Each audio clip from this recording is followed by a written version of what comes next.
all for being here.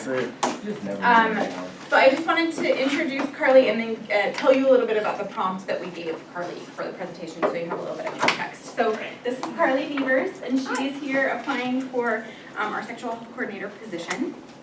You have a resume, or if you don't, there's one on the table, and cover letter from her. So the prompt that we provided Carly said, please choose a sexual health topic and address the following components. Factors that impact sexual health, Carly's foundational approach to this work, and how her approach would improve the sexual health or wellness of OSU students. So it was a fairly broad prompt, and she's going to show us what she I tackled it. Yep. All right. Awesome. And we'll have, oh, I didn't say, so we'll have about 30 minutes for the presentation and about 15 minutes for Q&A. You have an awesome last name, by the way. Right? How am I not the best candidate? Now I just have to sell myself. All right, I am just setting myself up so I can be mindful of time. Cool. So, my name is Carly Beavers. I use she, her, hers pronouns, and I am here today to talk to you about sexually transmitted infections and unintended pregnancies, and hopefully how to prevent and reduce them.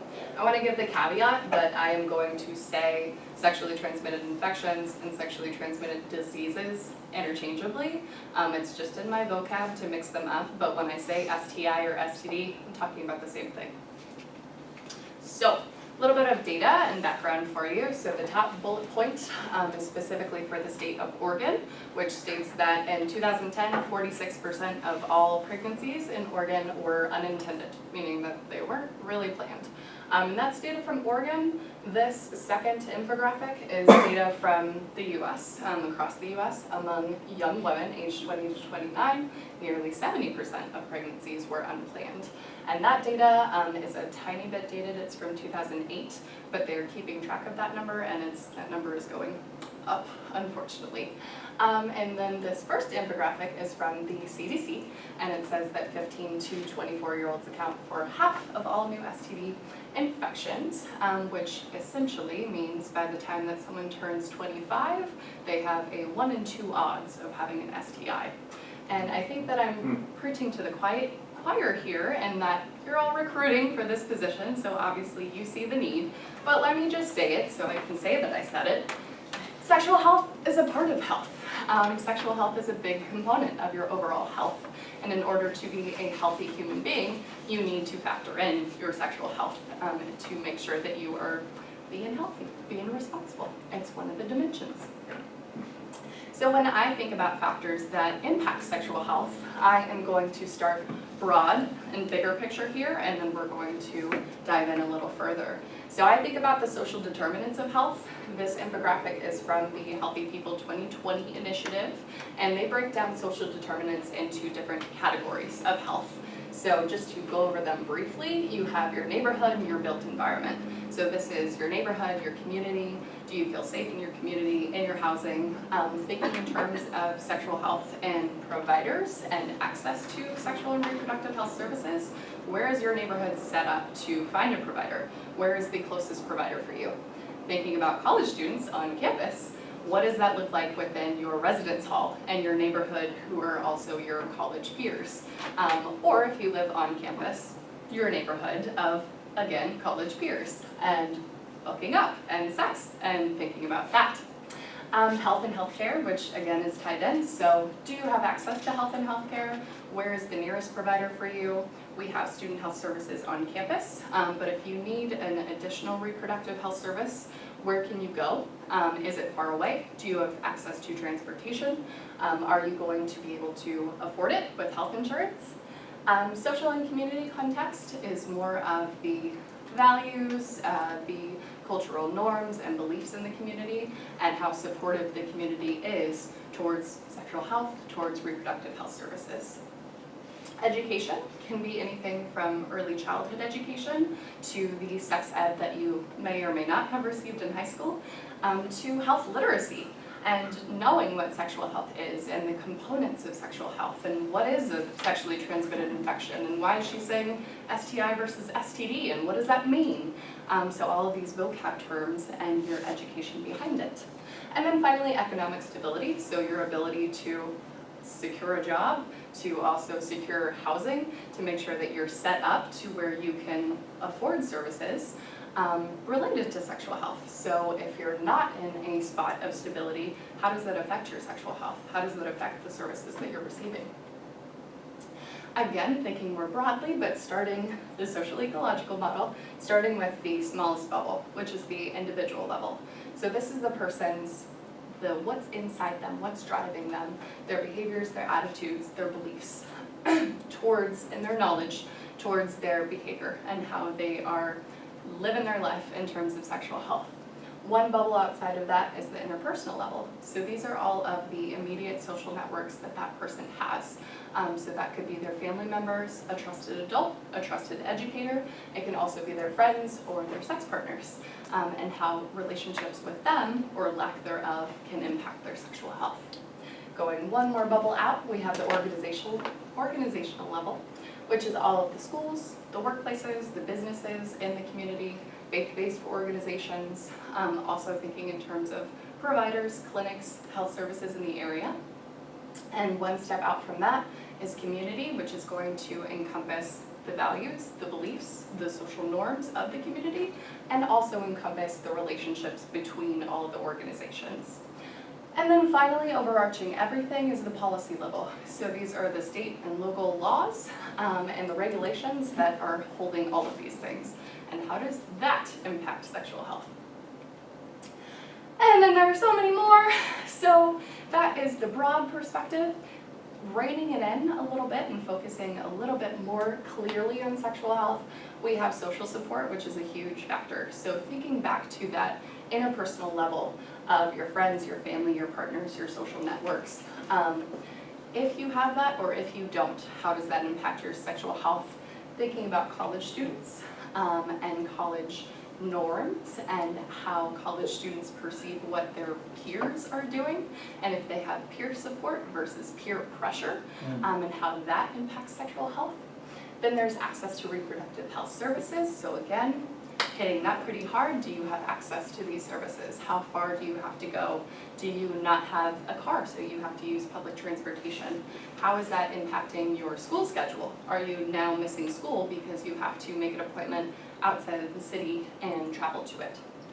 And then media, which is its own beast in so many different ways. So there's media in terms of what we watch on movies or what students are binging on Netflix and the role that that plays and the impact and the messaging with sexual health. There's media in terms of the internet and how easily accessible porn is and the values and messages that are being portrayed there. And then there's media in terms of social media and connecting and how easy it is to establish a relationship or a casual hookup with the swipe of your finger. And then there are the bummer determinants. So by that, I'm talking about the shame and the fear and the stigma and the awkwardness and the uncomfortableness that comes with talking about sexual health. And if we only have these determinants and that's factoring our sexual health, how does that play into our healthy human being? How is that being affected? Which leads to my approach as a sexual health educator. So my foundational approach, the first two slides talked and reined in about public health theory. So I have my master's in public health, and that guides me and sets the framework for how I look at health and health behavior. But as a sexual health educator, more often, whenever possible, I want to be empathetic when I'm talking to whoever I'm talking to. So meeting that person where they are, acknowledging where they've come from, acknowledging their identity and all of what that encompasses.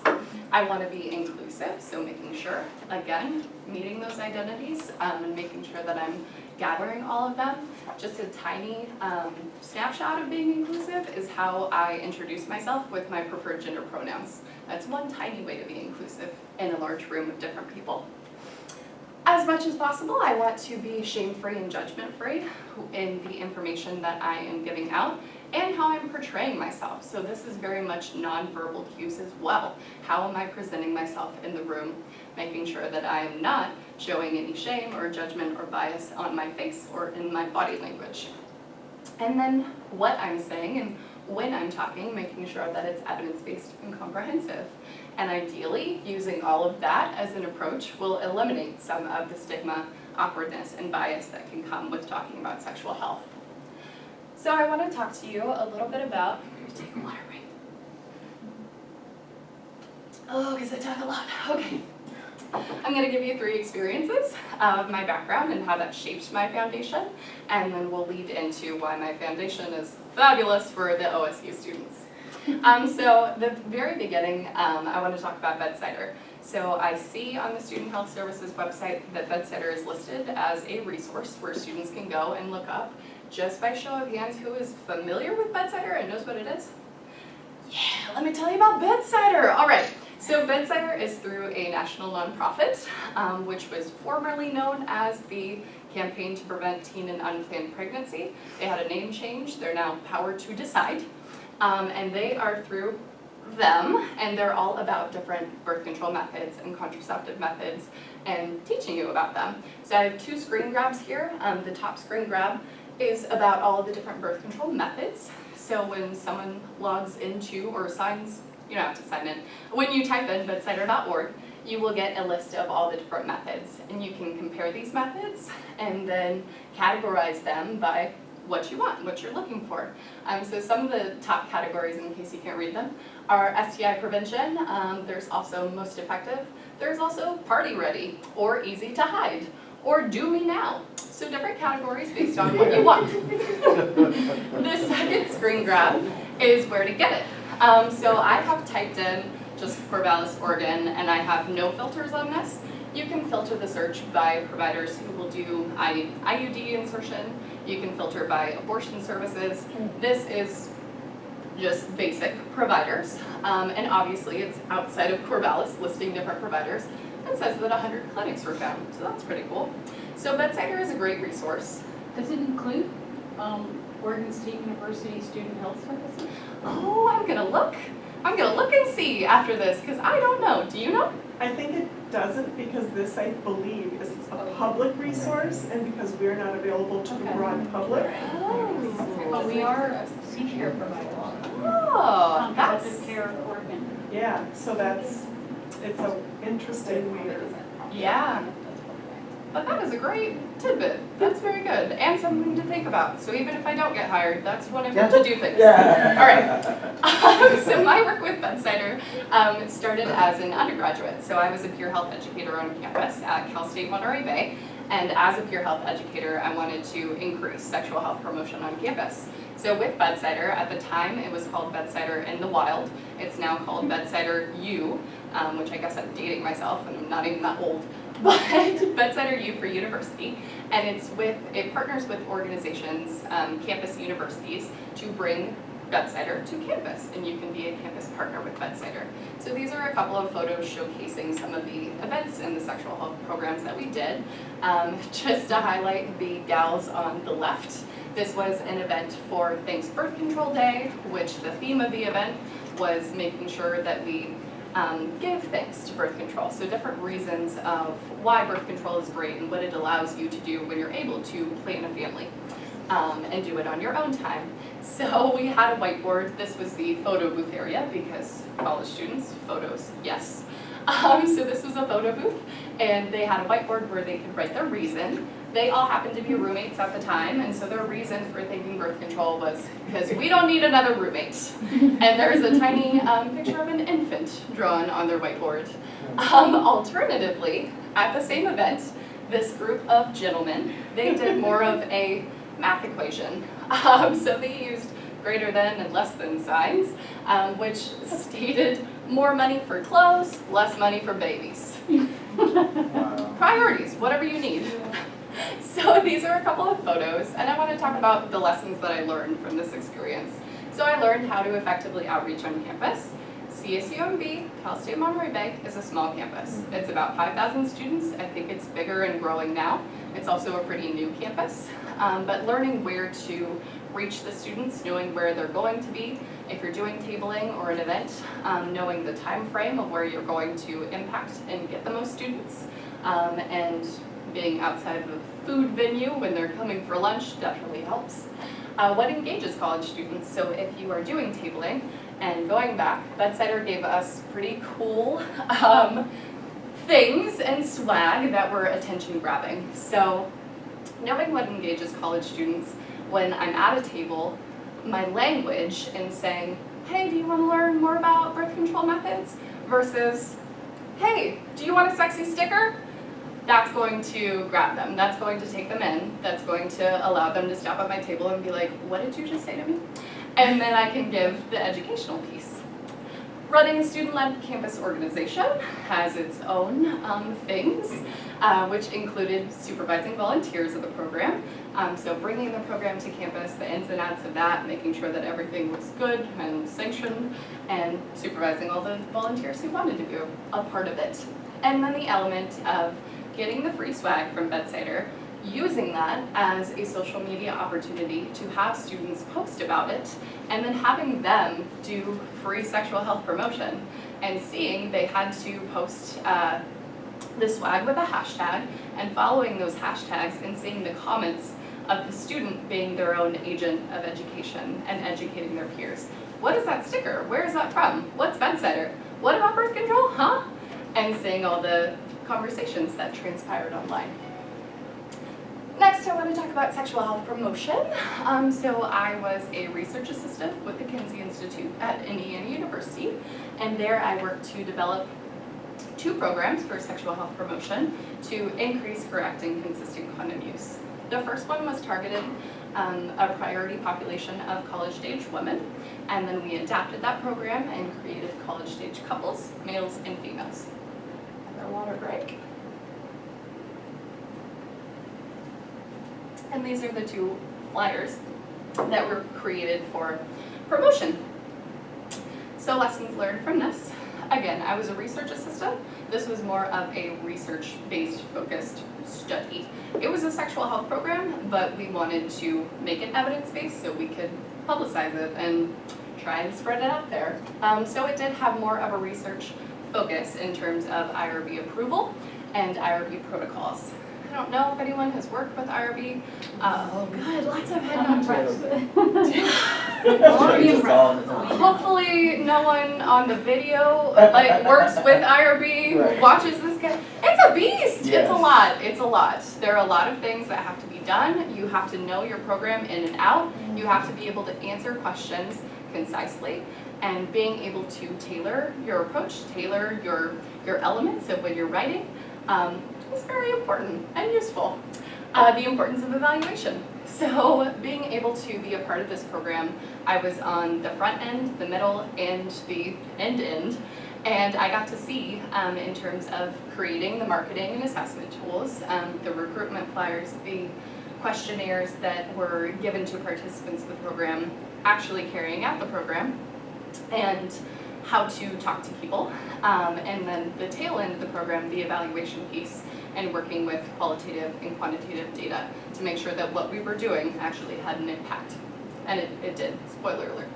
I also learned about ways to communicate knowledge on correct and consistent condom use. And again, this is preaching to the choir, but you really have to be innovative and creative and attention grabbing when you're talking to college students. It can't just be the outdated image that you see in old movies of the uncomfortable health educator putting a condom on a banana. Like, it has to be more than that. You have to be really, really creative in your approaches. And my last bullet is cut off a little bit, but that includes talking about pleasure as a framework for promotion. The last word is promotion. So using pleasure as a conversation starter. Let's acknowledge the fact that these are college students. They're likely not trying to get pregnant right now, and they're likely not trying to get an STI right now. So if they're having sex for pleasure, for fun, because it feels good, because it's something to do, let's acknowledge that. That's going to be more useful than coming at it from a preventing babies perspective. Finally, I currently work in a health department and a county health department working with youth. So my job, my title is a communicable disease medical investigator, and it is a mix of case management and education. So I work with clients who are, I often young males. They're all males, but a lot of them are young, I'd say like 70%, who test positive for syphilis. So being in the health department, we get all the labs in the community that are received. We get that. My job is to make sure that they are treated for syphilis, to educate them about reinfection, condom use, things of that nature, and then also get sex partner information to make sure that those partners are being tested and treated if necessary. Are you talking about PrEP at all? Oh, yes, yes. Oh, okay. Yes, Sorry. I am. Yes, thank you for the good segue. Yes, so lessons learned from this approach, again, being a mix of case management and education, there are a lot of things that transpire in these conversations. A huge one is risk and harm reduction. So I already gave this example, but just to touch on it, working with young MSN, so men who have sex with men who are telling me that they don't like condoms, they don't use them, they're never going to use them, it's not for them. Acknowledging that, meeting the person where they are, being mindful of that, and saying, okay, well, what else can we do? How about lubricant? Do you use lubricant? Let's incorporate lubricant because that can reduce the risk of tearing, which can increase your risk of STIs. So maybe incorporate lube. Maybe you don't want to use condoms, but incorporate lube. Maybe when you incorporate lube, maybe throw a condom back in there. I don't know, just see how you're feeling. But again, meeting the person where they are, because there are more education techniques out there than just saying, this is what you should be doing. Why are you not doing it? This is what you should be doing. And that ties into meeting the person with where they are. I work with a lot of different clients, again, young MSM, but also people who are actively using drugs, people who are experiencing homelessness, people from all different ethnicities and walks of life. Skipping back to the second bullet point, cohesive communication and education. So with the education piece, I am talking to these clients either in a clinic setting because our health department has its own clinic in-house, or I'm talking to them on the phone.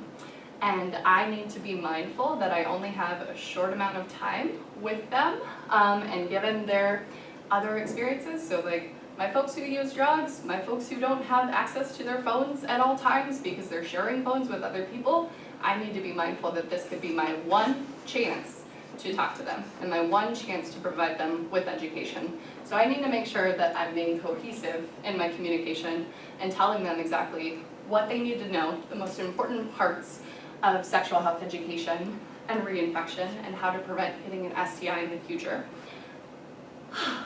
while doing it in a really short amount of time. And that's really important because, again, college students, maybe you have like 2 minutes where you somehow got their attention, and now you have to say all these things, and there are all of these things that you want to highlight, but you can only highlight some. So figuring out what is most important and choosing those and going with it. Partner and relationship communication. So again, I mentioned sex partners, and ideally I want my clients to have the confidence and the ability and the tools to talk to their own partners and have these conversations about, hey, I tested positive, you need to get tested too, sorry.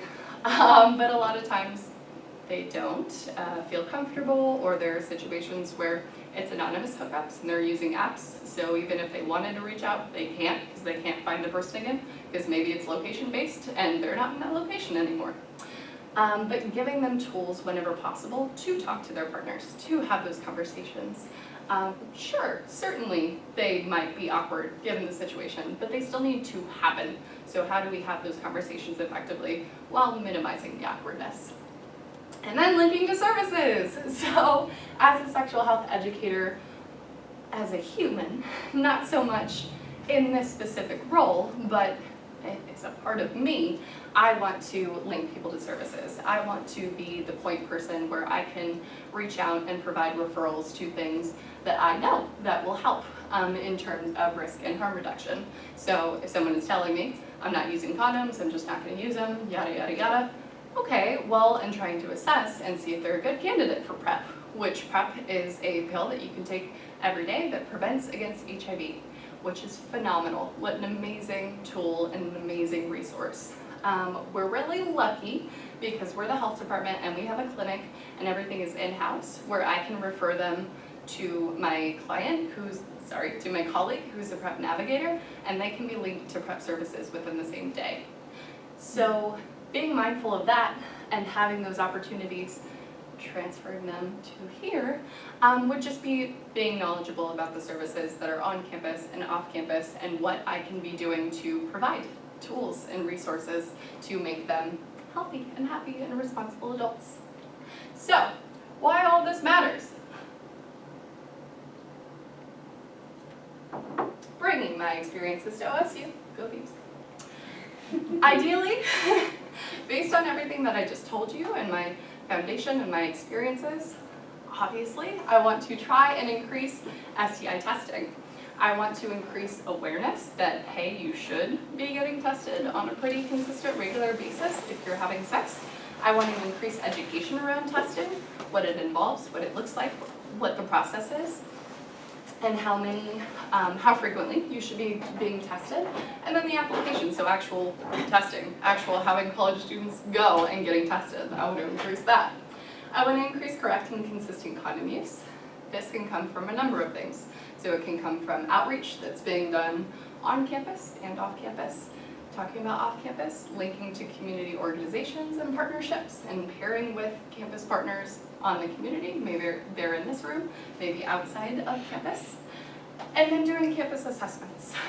So if campus assessments have already been done, looking at those, seeing what we can tailor and what we can change. If they have not been done, creating some type of assessment to acknowledge where we are and where we can be. Communication, I want to increase communication in talking about sexual health in general. Again, acknowledging these conversations can be awkward and hard and difficult, but there are ways around it, and it doesn't have to be hard and difficult. So giving people the tools to have those conversations effectively and feel more confident and comfortable doing that. And I think that would tie in pretty nicely with communication and relationships. So healthy relationships, whether they are one-time hookups versus long-term monogamous relationships, doesn't matter. You still ideally have to communicate in some form. So making sure that there's good and healthy and positive communication, even in difficult topics. I want to decrease STIs, I want to decrease unintended pregnancies, and I think with those two, it would also decrease stress. College students have a lot going on, so if we can reduce even 2 things that are in their brains, that's good. They have enough on their plate. And again, keeping in mind that we need to incorporate pleasure into the conversation. We need to acknowledge college students with where they are and incorporate pleasure. Let's talk more about pleasure. Let's talk more about the benefits of sex besides reproduction and creating a human being, because they're not having sex to recreate a human being at this time. You know, maybe they want to in the future, but that's not where their priorities are. So let's meet them with where their priorities are. I have some ideas, but they are more conversation starters. I am keeping in mind that I am an outsider, and I have created these ideas based on looking at the website and exploring what I can. I haven't talked to any of you in depth, so some of these may not be feasible, but let's just still talk about them anyway. In terms of STI testing, I've looked at the Student Health Services website. I know that labs are offered, that testing is offered, but the student health fee does not cover the labs. Let's talk about that. That seems to me, going back to the socio-ecological model, that seems like more of a policy, like up here, overarching thing. And is there anything that we can do about this? I'm not sure, but I think it's still a good conversation to have, because if you're asking students to go and get tested and encouraging them, and then they have to pay for it, there's that whole element there. And we can talk more about like student health insurance too, and how that's involved, because that's a missing link that I don't know, because I'm an outsider. Community partnerships. So increasing testing through community partnerships. On the website, I also saw that there are 2 different organizations off campus that you can go and get HIV testing. Let's do more. Let's expand. Are there community partnerships in the area? Are there more things that can be done? Because HIV testing is great and awesome. What about all the other STIs? Mail-in testing options. We are at a weird stage of life where you can mail in a specimen to different organizations and things that are working right now, and then they will mail you back your results, which is a crazy time to be alive.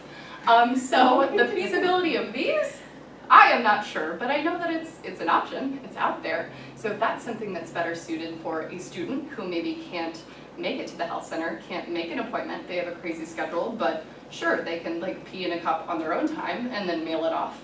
Maybe that's a better option for them. Condom promotion. I know that the safer sex services are being done on campus. There are a lot of on-campus partnerships that are listed on the website that I see where you can go and get condoms. I don't know if evaluations for this have been done, so if they have been, looking into what can be improved. If they haven't been, doing an evaluation, seeing what's being done, asking the students what is being met, what are some opportunities for growth and for change. And then again, community partnerships, that's really every bullet point. You have to work with the community. Even being on a college campus and having that be your own community, you're still living in a city with outside other partnerships. So getting the community involved as much as possible. And then continuing work with wellness agents, which from my understanding are more like peer educators, like that's their style. So absolutely continuing work with them, because when messages come from peers and from people that they can understand and relate to, they're going to be more impactful. Continuing work with cultural centers, so a couple of you in this room, continuing work with making sure that the messages that we are giving and that I am giving are actually relatable, are actually including diversity and being inclusive, and yeah. And then incorporating social media campaigns. So I don't know about this campus, again, throwing myself out there as an outsider, maybe college students don't use social media. Not. They totally do. But I don't know if it works well on campus. So maybe we can boost our numbers with social media. These are numbers taken from yesterday on the student health services outreach. So if there are ways to increase these numbers, then that is a way to reach more students and promote messages and say what you need to say, and also promote any events or programs that are happening. Again, just throwing it out there, potential ideas. Don't hate me. And that's it. That's all I've got. Thank you.